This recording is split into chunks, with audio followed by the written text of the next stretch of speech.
If you're someone who's looking to start a new venture or grow a team, but you just don't know how to prioritize, how to develop the team or the culture, what hire to make next, or how to manage multiple things at the same time, then today's episode is going to be exactly for you.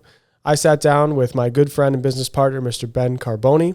He's the team lead of We Close Deals, real estate agents based out of New England, on pace to do over $200 million in transactions, co-owner of We Stage Homes, a staging company here in New England, along with owner of Woodstock Estates, an Airbnb, short-term rental, and soon-to-be wedding venue in Connecticut, and multifamily investor. So someone who has a lot going on. Ben and I align in a lot of different business avenues and channels, and today we talk through what's going on in Ben's world, the challenges he's facing as a leader, growing his team, streamlining his operations. And on top of that, we dove into our recap of the Ascend Summit, our first entrepreneur-focused mastermind held here in Worcester.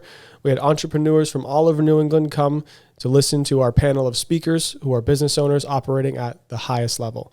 Hopefully you find some value, insight in today's episode. Stay tuned and enjoy the show.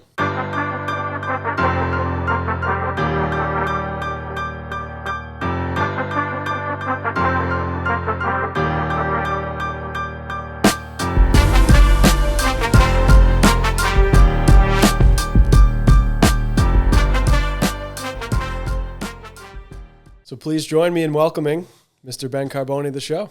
My man, happy to be back. Welcome back in the new space. New space, same year, but feels like a new one. I know. We were just running through the timeline of when you were last on. It feels like forever ago. Yeah. But back in January. Yeah, it's funny how much changes and what on a clock would look like a short amount of time or on a calendar a short amount of time. But a lot changes when you're moving. Everything changes. Yeah. So I want to get into, talking about some updates. And I know the last time we were on the show, it was like just starting with the rebrand, going to the long game. Yep. And obviously since then, developed the concept a lot. And I think it obviously aligns with everything you have going on.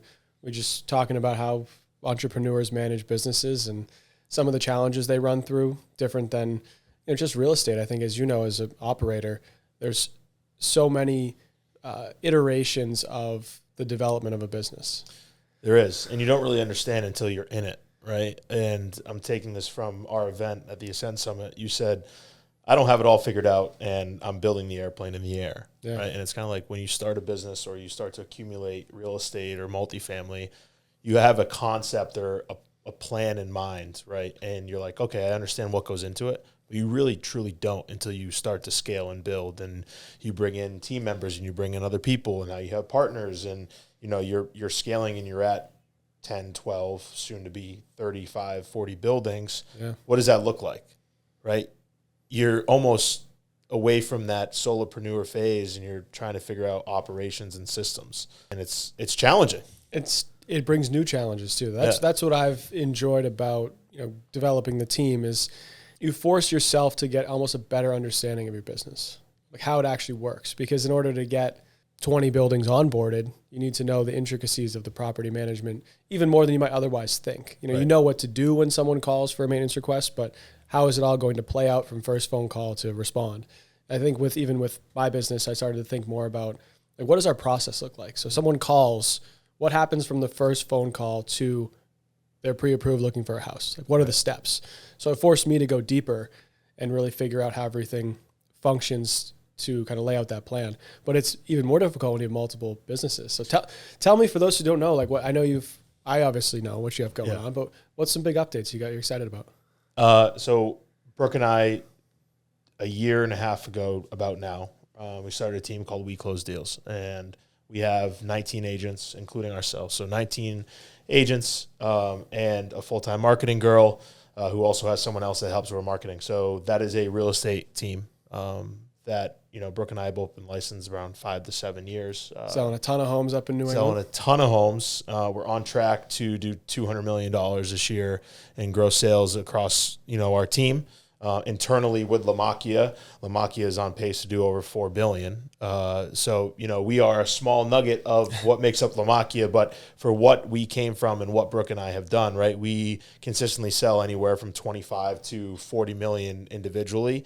So to be able to go from, say a collective amount of 50 million to 200 million with a team in just a matter of 12 months is pretty exciting and pretty awesome. Yeah, that's incredible. Yeah. And seeing your team members develop into those types of agents and professionals must be a cool accomplishment. Oh, it's awesome. I think as you start to develop and you become, a team lead or someone that's building a team, you get joy out of seeing other people's success, especially newer agents or newer people that join, a mortgage brokerage or, our team.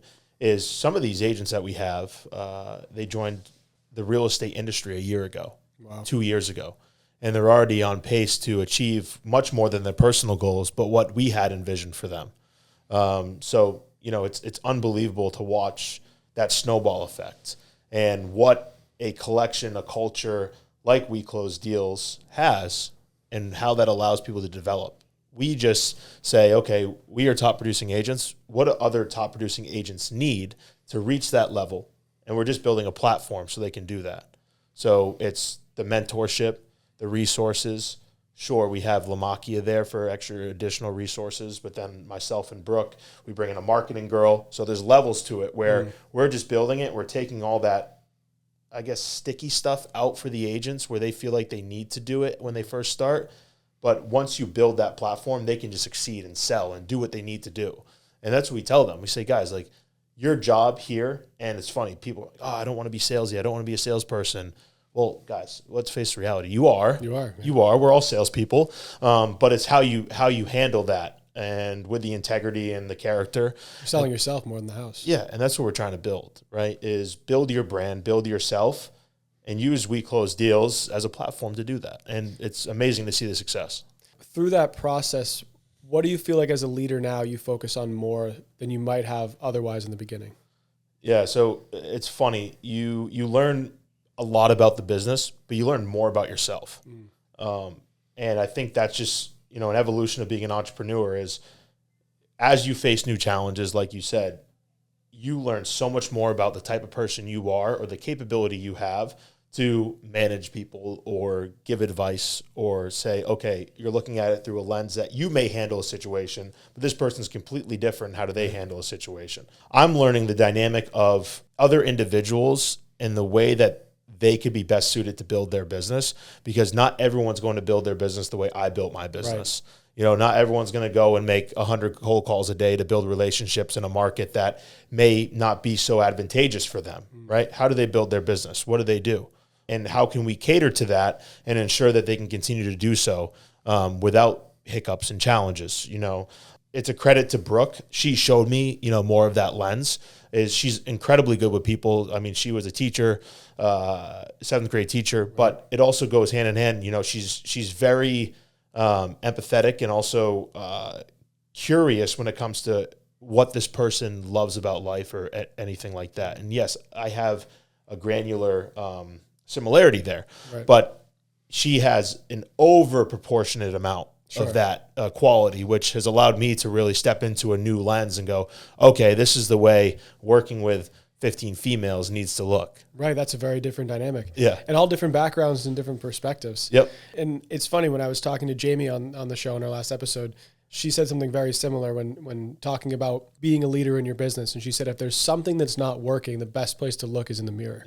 And I said, that's such a great anecdote to that point, because I've noticed even within what I do is in the team that I manage, there are more than one way to respond to a situation, or more than one way to phrase an email or have a call and have the dialogue go that is still sufficient. Yep. But it's hard to accept that, especially I think early on, for me anyway, because your only real reflection point is how you do things. Yeah. You don't have another perspective of there's another way to do it until you see it play out. Right. And you are, and I guess as you are talking to your team members, you kind of are facing yourself in the mirror, right? It's the inflection point that you have and how you respond, what you do, the way you hold yourself, the way you show up to a meeting, right? Like, you have to be on. That's just a requirement. Yeah. And everyone has down days, sure.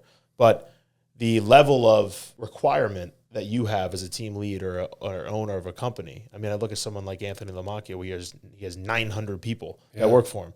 His responsibility that he carries every single day is insurmountable compared to, 19, 20, 25, including other businesses that I have. Right. I think what I love so much about this phase in the season of life is you're continuing to develop yourself, and you have the opportunity to each day.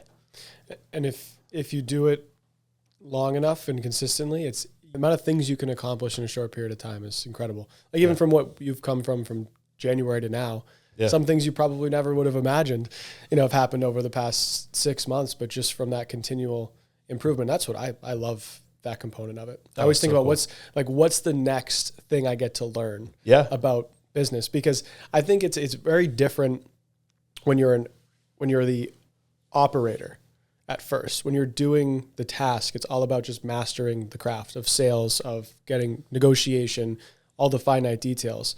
But then when you get to the growth phase, it's a whole new chapter of development. Yeah. And I love that you learn the art of business at that point, which that's what I've really come to find out that I love. Of course, I enjoy talking to my customers and helping with the mortgage process, but in the back of my mind, I'm now more so thinking about how do I grow the team, the business into an organization, versus when I first started, how do I get another loan? Exactly. Like your mindset changes. Yeah, it absolutely does. Yeah. And there's iterations to it, right? I mean, as you begin to scale and develop, Brooke and I started the team in May of 2025. Sure, she had her own team.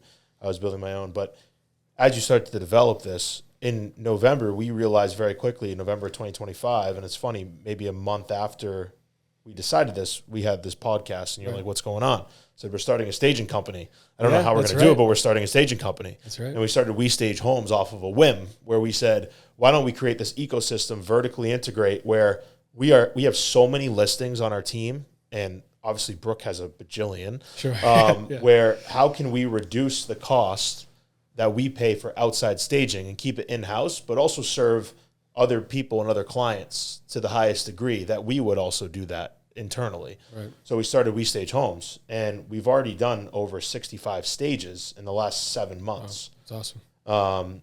And we're getting great results. We're building a team around that. Shout out to Ashley Marama and Ashley Eisenhower, right? They've been key components to doing that. And now, I mean, we've gone through a little turmoil, as you expect in the first 6 months of a startup.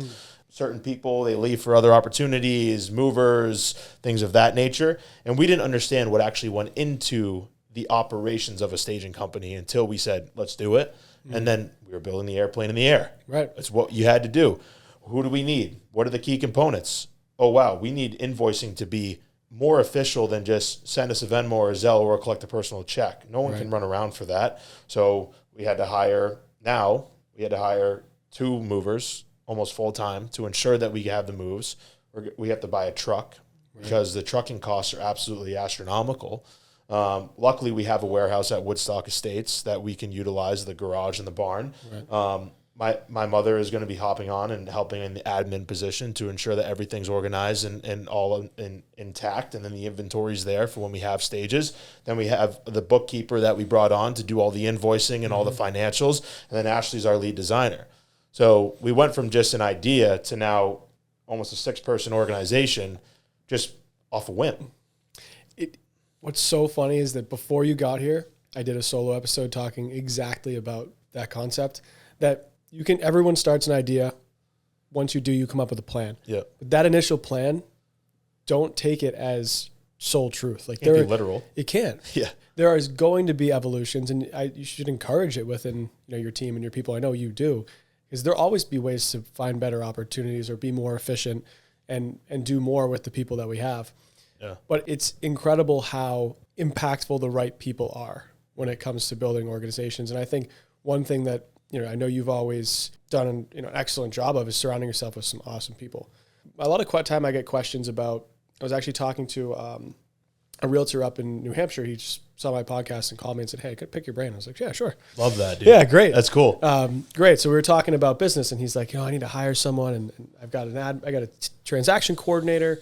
I've got a virtual assistant helping with marketing, but I need something. And we were going back and forth. And I think one of the problems a lot of times people have is, where do you draw the line on what core task you should do versus someone else? How did you navigate that, and especially with multiple businesses, right? Like, if you only have 12 hours in a day, maybe 14 hours in a day, you can't possibly touch every task. So how do you draw the line of, okay, these are my tasks or my responsibilities versus I need to find someone great to take care of the rest? It's a challenge. It's another one of those challenges where every single day I'm figuring out what core tasks make the most sense for me. I think what tasks are most urgent and which tasks are going to produce the highest results in that set moment as to where I need to focus my attention. Other ones, I can offload. I have Maddie Parvey as an assistant, as an agent partner who does a lot of the showings, a lot of the inspections, a lot of the open houses, right? Those tasks may not be best suited for me, but the larger ones where I'm negotiating and writing the contracts, I'm then negotiating after inspections, possibly there for a particular client who has an inspection, right? So we have 15 units under agreement in Southbridge, and I absolutely need to be there. Sure. I am, representing the buyer and the seller, so I need to understand exactly what everyone is seeing in this transaction to be able to communicate that fully. I can rely on Maddie for that, yes, but that is a very highly oriented task where there's $2.2 million on the line for either client, right? A big investment. And then there's also a large commission there, but it's also reputation. And how am I serving those individuals, right? Right. I need to be there. And it's more involved with the type of property, and of course. And sometimes, it's a matter of what you are best at. You figure out what you are best at, right? I'm not best at sending emails, but my mother certainly could be, or Ashley Marama certainly could be compared to me. Sure. Yeah. What do you do when something comes your way that you shouldn't handle? Do you innately I know you're probably your answer, you just deal with it, or do you actually send it to where it should go? Again, I think it depends on the urgency. Yeah. If I'm in the moment and I have that split second where I can do it, I just do it. You just do it. And I think it's because that's how it's always been bred in me, where if something comes up, take care of it right away. If someone texts you, respond right away, right? Don't wait. Because I'm finding with the limited time that I have after having a daughter 4 months ago, and we have 2 under 2, is that time is really of the essence when it's of the essence. Because if you have 3 split minutes where you have something you need to address, take care of that in the moment, because you may have a kid pulling your leg 2 minutes later. Unpredictable, right? Unpredictable. It's very unpredictable. Or, Sonny's climbing on a coffee table and he's trying to jump off. Yeah. You know what I mean? So it's like, you got to jump into the moment and be like, I'm here, I'm there. But it's funny. I remember a podcast, and I'm trying to think who it was, but they said the wealthiest people in the world respond the quickest. It's true. And because they know how important time is, rather than letting it go by the wayside and them thinking, oh my God, I have to respond to this message. I have to respond to this message all day. It takes up headspace. They just get it, respond, boom, done. I saw something similar. I think it was actually Bruno who put up a post about it online, and it was very similar. But it's like, if you want something done or you need a quick answer, call the busiest person you know. Yeah, and that's truthfully like with how you operate. I know if you've got all these things going on, but I know you always answer. Yeah, and it's if it's something important relative to the business, like of course right away. Yep. And I think I've noticed it across the board, even with everything that we do, but especially in the contracting space, like hit or miss sometimes. But the people who really take pride in their business and have a lot of jobs, they'll get back to you quickly. You want a quote, they'll come tomorrow, they'll send it the same day. You need us out next week, they'll be there. Yeah, and it's because I think they understand that the power of urgency. Yep. And that's one thing I've realized through doing this show that is almost innate, maybe to someone like you and I, but not to everyone. Like people draw out 5-year plans. I mean, I have an idea of where I want to go, but I'm worried about how fast can I do the things that are in front of me. Right. And it was funny. I was talking on the way home last night. I was talking to someone driving home, and we were talking about the idea of urgency. And I was like, well, sure, I could rub 2 sticks together and figure out how to grow and scale an organization. But why would I rub 2 sticks when there's gasoline? It's like, why wouldn't I, maybe get that mentor, get that coach, or whatever you need to put that extra boost on your business. Yeah. Let's do it in 6 months. Why wait 12? Why? Yeah. There's no pride in dragging yourself through the trenches, But I think the idea that everything's urgent is what most entrepreneurs who are highly successful, they always have that urgency. I think that's what we heard on the Ascend Summit too, was every individual on that stage, They had a vision and a plan to get to a particular degree, but they were so urgent about the tasks that came up on a daily, weekly, monthly basis, because without those tasks being completed in an urgent manner, they're not going to get to that 5, 7, 10-year goal, right? Right. And even Anthony was saying, right, it's like you have to be urgent. You have to be serious. You have to take every single moment that you can to take care of it now. He goes, because if you don't, you may not ever get to where you want to be. That's the last place I want to be, is looking back, wishing I did something faster. Yeah. You know, everyone has that regret. Even me, I always joke with my mom, like, couldn't have had me 5 years earlier. You know, like sooner, right? Faster. But I think that idea is also, though, it can be a shackle in some cases. Like, it can be a crutch. Or I notice sometimes I'm trying to learn this skill, but some things don't need to be immediately answered. Or maybe there's a better way to phrase it. Yep. I think I'm trying to learn that, because I'm very similar, where if a client texts me, everything in my power to answer them as fast as possible, which might mean taking myself away from a task that I was midway through to respond. Absolutely. And so I think I'm trying to learn the idea of setting the expectation and still delivering on your commitment, but setting that up front, of depending on, if the best way to get to me is establishing the communication channel. If it's during the week, text. If you need to, talk through something, give me a phone call anytime. But if you want numbers for a property, best way is to send an email to my team. So setting those standards will always get back to you same day. So at least if they send an email at 9 a.m, we haven't gotten back to them by 10, like, it's okay. Yeah. We're going to. You'll get numbers today. Right. But past me would say I had my email on one screen and my loan application software on the right. So all day I'm back and forth. Oof. I still do it. It's terrible. But that means every time I move from one screen to the other and go back, I got to reset my whole train of thought. Where was I just doing? Right. What were the nuances? What were the numbers?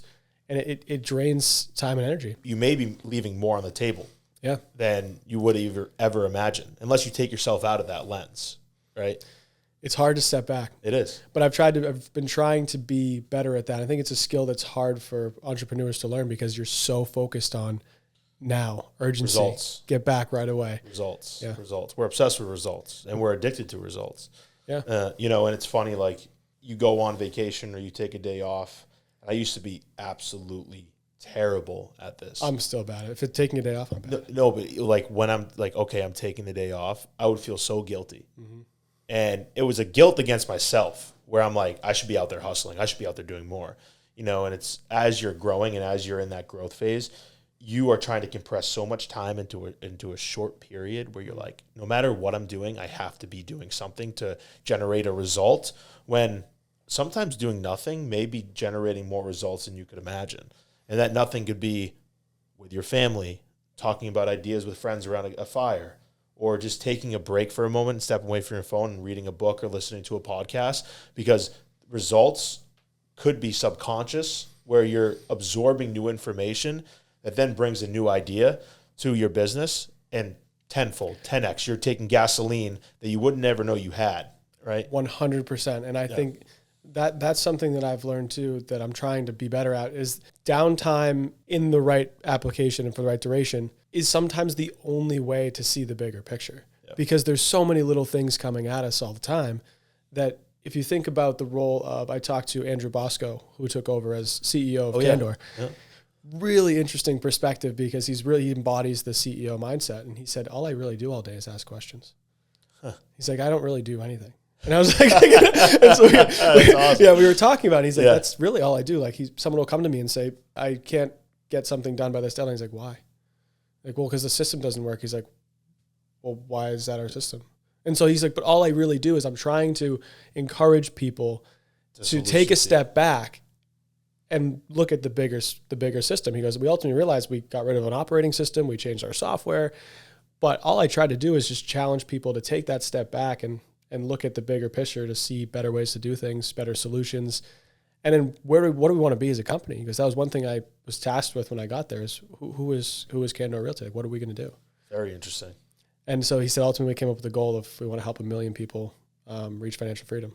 I said, that's awesome. He goes, but that's the kind of company we want to be. Wow. So because not everything we do, we shape around that. Big vision. Had we not taken the step back to align the vision, could impact what we're doing right now. And so I find like those moments of solace or focus on something that's not just doing, they're hard to remove yourself when you're in in the weeds. Yeah, and it's kind of like working in the business versus working on the business, right? And we've catered that to our team now, where maybe once a month we ask them, what are you doing to work on your business rather than in the business? And Anthony Lamacchia came out with something. He's like, everyone in the summer months, real estate agents, get into closing mode. They have 6, 7, 10, 20 deals set to close, and they're only focused on closing those deals rather than getting new business and building a pipeline. Right? And I've fallen victim to this. Of course. Because you're in the mode. You're in the mode. Push-pull. But, yeah, what can you do to step back and work on your business or work on something else that's going to drive your business, right? Yeah. So how do you do that as a mortgage officer? What are you doing in those moments where you're like, awesome, I got 25 deals in the pipeline set to close, and it's tough because I feel like files you always have to be in. Fires come up all the time. Yeah. And that's the hard part, is sometimes that there's a lot of time-sensitive challenges. And right now, I think that just the nature of the market, there's a lot of contentious, challenging files. But I haven't figured out the perfect solution. I'm working through my plan for that. But it's the inevitable push-pull. Obviously, my dad's been in the business for 35 years. And he said the hardest part about being an originator, being in sales, is not falling victim to push-pull. You get all the business, and you're like, all right, time to push it out. You push it all out, and you're like, I got to pull more in. Yeah. But keeping the ship moving at the same speed it's a hard challenge. But I think the solution ultimately is kind of what we were talking about this whole time. Finding the highest value tasks that I should be working on, and then filling the rest with people who can help support. And that's what I've started to do over the past 6 months, with hiring Natasha and Alex, and obviously Trent, and then offloading everything else so I just have more time. Yeah. But ultimately, it's I think for me, I'm realizing that now, where, okay, I'm looking at where do I want to be in 12 months? What does my team look like in 12 months? Okay, let's hire them now. So I'm already looking at bringing on one other person, hopefully, we'll see, maybe next 60 days or so, 2 more people. And I want to actually continue that development. What are those now. people? What are those key players? So key players will be someone in what I would call a pipeline manager / business development rep. Nice. So someone who can take over communication with updating our realtors on statuses of clients, whether it's pre-approvals, active, and then really being that strategic partner for people. I think it's missed a lot in the mortgage industry, but if you align with your team, rather than, hey, here, let's service this client, how do we make this process as seamless as possible for both of our teams and for everyone we interact with? So every time that a deal gets put together, I already know how they work. You have all the ingredients there. Calling the transaction coordinator. Hey, talk to me. How can we work better together? Yeah. No one calls the transaction coordinator. No. Call the paralegal. Hey, I notice sometimes it's you, or now sometimes it's John on the email. Who's on the email? Who do you want to email? Is there a better way we can communicate? Are there different, what's your standard title expectation? We do business with it all the time. We never really know. What is that like? Oh, usually 2 weeks, but we can go fast. Like, really lay out the blueprint. That's awesome. And then what happens after closing? So not only for the client, but for us as partners, like you and I, we should know what that client is going to get for communication for the next 5 years. But from me, from you, and build a campaign around it. Right. So it's all seamless. And similar on the event side, for anyone mortgage professionals listening, I can't give all my secrets, but I have some good thoughts. I want to talk to you about that. But that's a big thing, is like, run it as a business partners. Yeah. Like most lender agents, they just are vendors to each other. They just do their thing, and they post a couple, combined photos with each other on a rate sheet or whatever it is, and that's all. Yeah, there should be a semblance of a business partnership. Let's sit down and what's our plan next year? What if you're like, well, Ryan, I'm actually going to really start going full commercial, or whatever the case, right? Like that should be a conversation that we figure out, well, okay, what is our relationship going to look like so we both can get where we want to go? Absolutely. Let's drive the ship right there. Yeah. I think that's smart. Yeah, I think the partnership is important. So that key role for me will be, I'm really excited. I found someone who I think will be really good. So nice. We'll see. And she speaks Spanish. Wow. Which is huge for our team, because we always have the clients who, speak Spanish, and other than pleasantries, I'm not very useful. So. Yeah, I get that. I get that. I'm thinking about the same thing. Who am I going to hire? And it's mostly just, I think, the personal assets that I have. I'm pretty well structured in my real estate business. But I keep getting the question, especially now with kids, and it's from financial advisors. It's from other individuals in my life that, are very successful. I think you asked me that yesterday too. I did. Ryan said, "You still manage all your properties?" Yeah, I do. I do. And I think I'm getting away from wearing that as a badge of honor. I manage all my properties. It is a point of pride. It is. It is, and it's cool, right? Like everyone's like, "Oh, you have 55 units. You manage all those?" Like, yeah, I manage all those. I got systems down. No big deal. It's clean. It's easy. But then I go, okay, when matters do arise with properties or certain things, right? Like we had an untimely death last week, and it spent a lot of time, organizing people, getting a trauma clean unit out there, talking to the detectives, et cetera, right? Like that takes up time. If I had a property manager, I'm not handling those conversations. My property manager would. And my property manager is dealing with, okay, people that may be delinquent in rent. What do we do? What's the system? What's the process?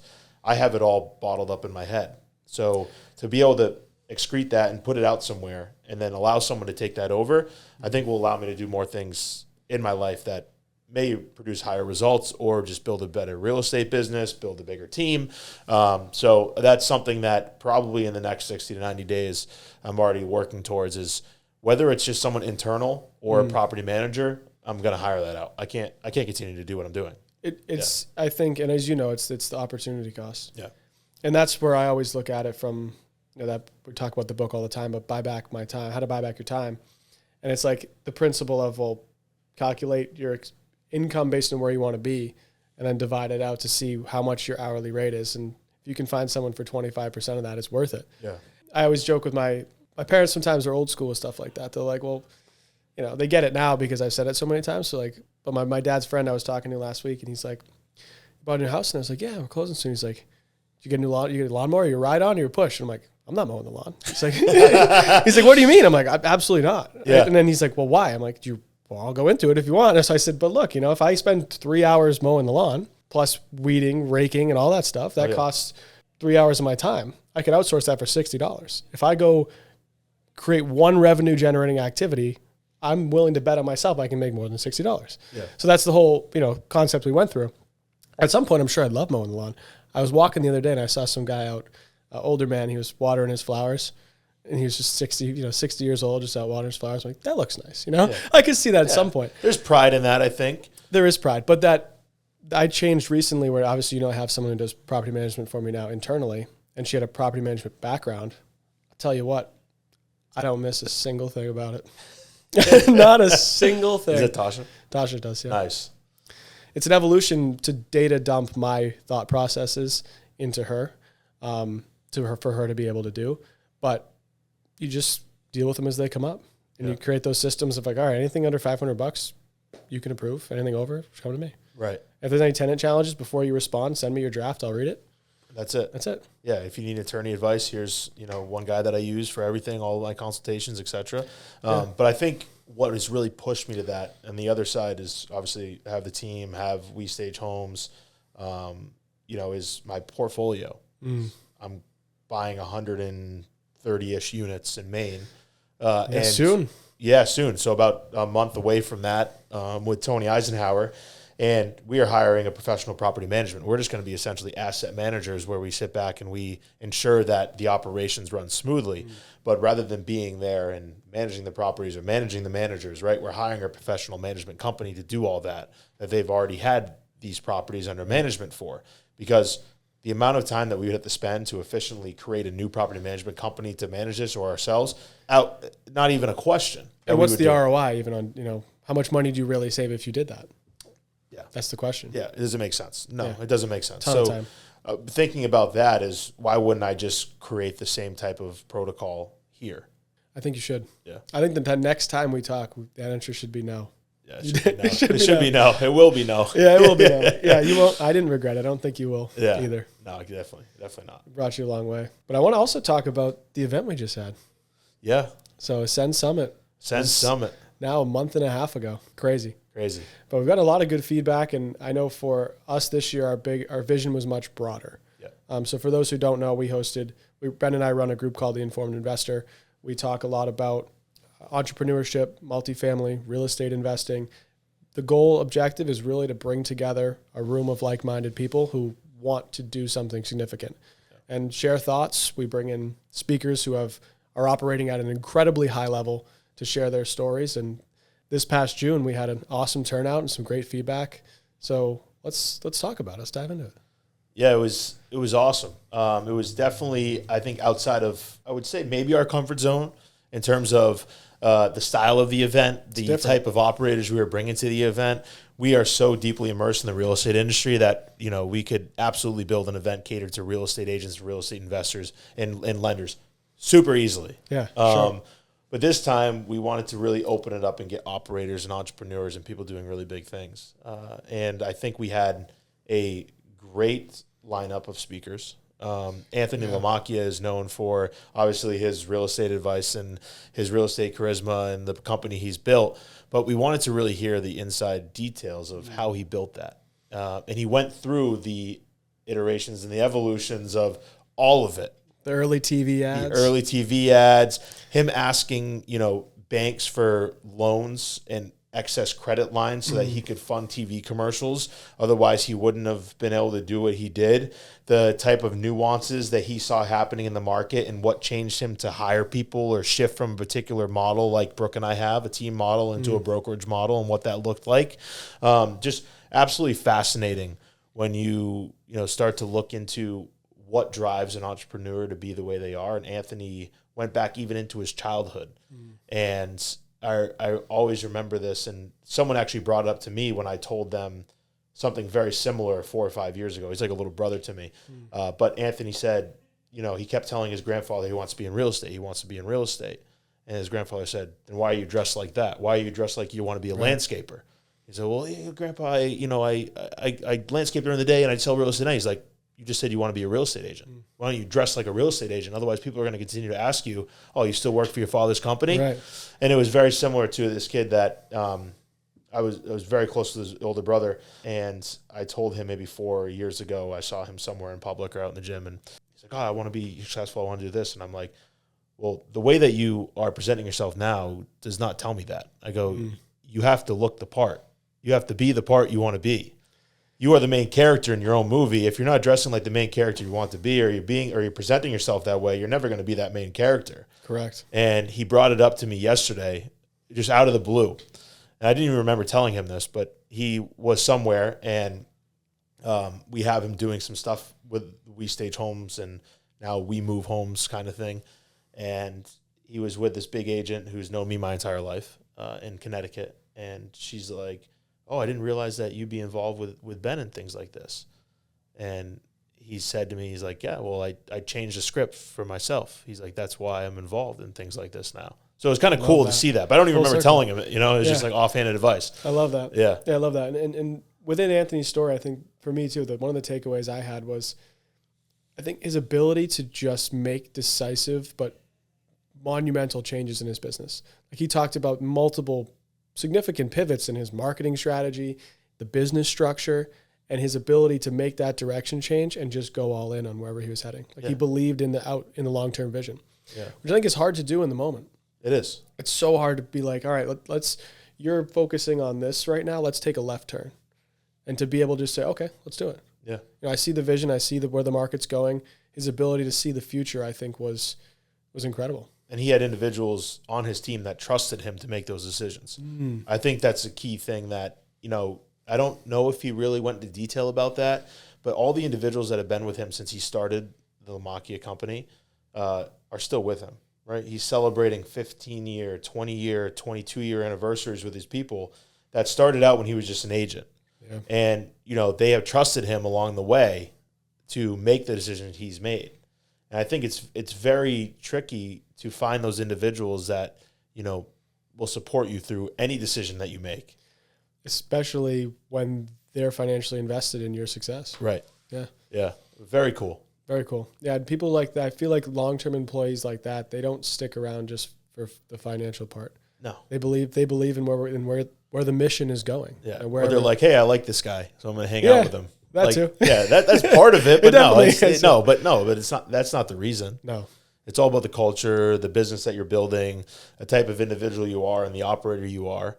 I mean, there's a reason that he's built the company to 900 plus individuals, and he's going to continue to scale. 100%. And I think that also aligned with when, it reminds me of when Angelo was talking about being present for his employees. Like when he walks through his warehouse of thousands of people, he got mad. Angelo messaged me. Did I ever tell you that when I mixed up how many meals they did? No. Oh, no. That's why I tried to get Cam to change my audio. Oh, he got pissed. Because he commented, he's like, it's 80,000 a week. I say 8,000 a month. I'm like, that's a lot of meals. He's like, no, it's a week. So I'm like, I'm sorry. It makes sense why they're doing 70 million. Yeah. I'm like, I should have done the math, right? Yeah. But that resonated when Angelo was talking about being present in front of his employees, walking through the warehouse, hundreds of people, and everyone from the cook to the delivery person in the back handling the shipment would say, hey, Angelo. And I'd come up to him, hey, Angelo, all excited to see him. And we witnessed it. He knew their names. We saw it. And, I mean, that's culture in itself, right? 100%. He said, nobody is different than anyone else. He walks through, he puts a hairnet on, says hi to everyone.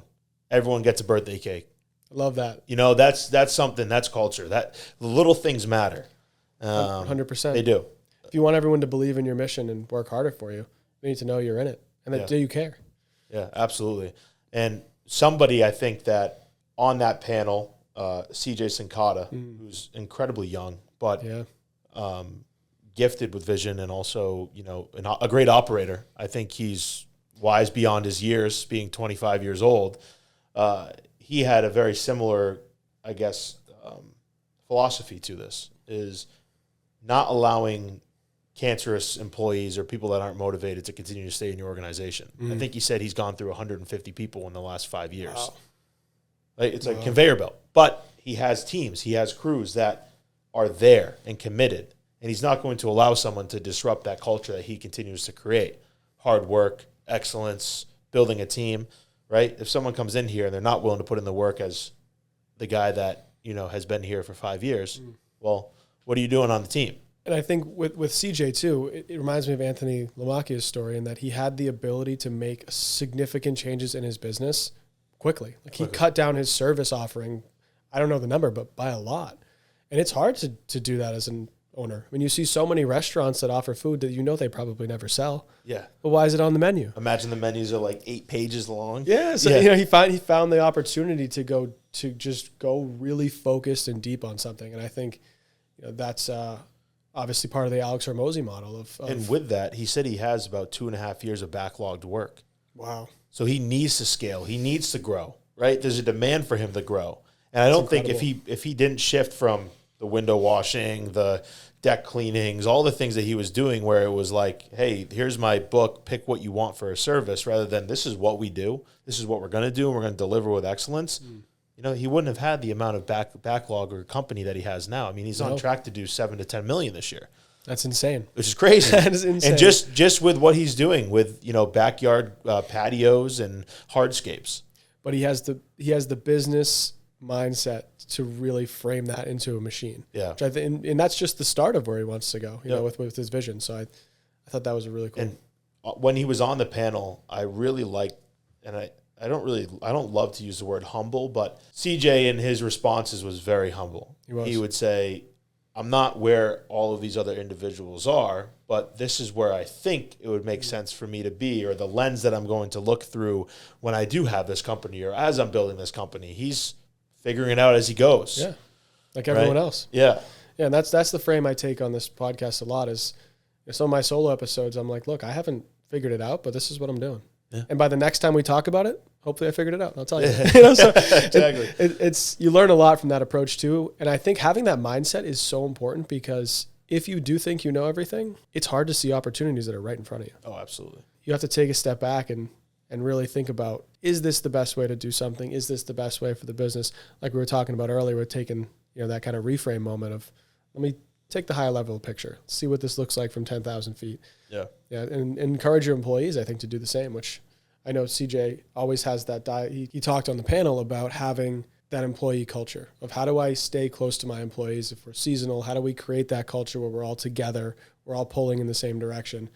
And that's hard to do without taking a moment to look from the outside. Oh, absolutely. Yeah. And similar with Jamie, when we talked earlier actually about her comment regarding if you see a problem in your business, the best place to look is in the mirror. I appreciated her perspective when it comes to managing employees. Like her story about when she started her business was all about the clients and the relationships. And now she finds more joy in forcing herself to become a better operator, to better serve her employees, to see them grow. And she's like, that's actually what I enjoy the most. Yeah. And for me, I resonated with that because I find a lot of enjoyment now in the development process of creating a team that enjoys working together, that enjoys the mission we're on together. They see the vision. And there's a lot of enjoyment in that. Of course, clients are a huge component of my business and something I really enjoy. But I don't see my clients every day, 365 days a year. You're right. Yeah. I see my people, my employees. So I enjoy that process, and I think having that perspective can be super powerful. I totally agree. And she is celebrating their wins and looking for ways that they can become better estheticians or better injectors or operators themselves, right? Because they're serving their own clients also. So it's very similar to, we close deals. Yeah. Is we love to share as a team the wins collectively that everyone is having, but also how can we individually serve our agents that work with us and for us to build their own business and continue to serve their clients, right? It's the quarterly givebacks where we are donating, money back to a charitable organization that may touch one of our team members, near and dear to the heart. What does that look like? What is the experience? Who are we giving back to? Do we feel good about it? We feel great. We feel great, and we're all together, and we're all raising money for one cause. It's not just about how to be the best agent, it's how to be the best person. Yeah. And that's one and the same. It's a part of the whole mission. Absolutely. Absolutely. And then our last panelist was Jim Murray, who got up on stage. Jim owns 5 different businesses across multiple different industries. And I think one thing that Jim's message really got across for me was stand on your principles, be a man of your word, follow through on your commitments, exceed expectations, and don't waver when things get hard, right? If the work gets hard and you committed to doing it, then that's what you signed up for. It's refreshing because a lot of times in today's culture, people don't talk about that. No, they don't. If they do, they don't mean it. Yeah, and he holds his team to that standard. You can see it. I mean, we went and did a workout with him, and he had 2 of his team members there working out with us on a Saturday. Yeah. And he goes, every single team meeting, people should be here, focused, intentional, do vision boards together, and we're all here to get better. And the idea of bringing that together, I think, is really important because sometimes you have one person in an organization, especially at the higher level, who say and mean those things, but they don't encourage everyone else to do the same. Yeah. But he was really big on that team building aspect that I thought, for me, definitely took something away. It's just a fresh reminder. And it radiates through everyone in the organization. Someone asked me, what are my principles? What are they? Makes you think, right? For a second, of course, you always have your pillars, but you don't always think about them. No. So I think it was a refresh from that moment because a lot of businesses, whether you choose to actually establish them or not, they shine through. People can see the writing on the wall. Absolutely. Love it. Well, I know we could talk all day, and I'm excited, and I want to conclude us now, but I'm excited for the next time around because I can't wait to hear what you got in store. Yeah, hopefully sooner than 6 months, but things are always moving. And the next time I ask you, do you manage your own properties, you're going to say, absolutely. Absolutely not. Absolutely not. Always a pleasure, man. Man. For anyone who wants to learn more about Ben, we'll drop all of his information in the show notes. You can follow him on Instagram, follow We Close Deals. If you're looking for an Airbnb in Woodstock, Connecticut. Woodstock Estates. Woodstock Estates. Come find us. All right, we'll catch you on the next one. See you later.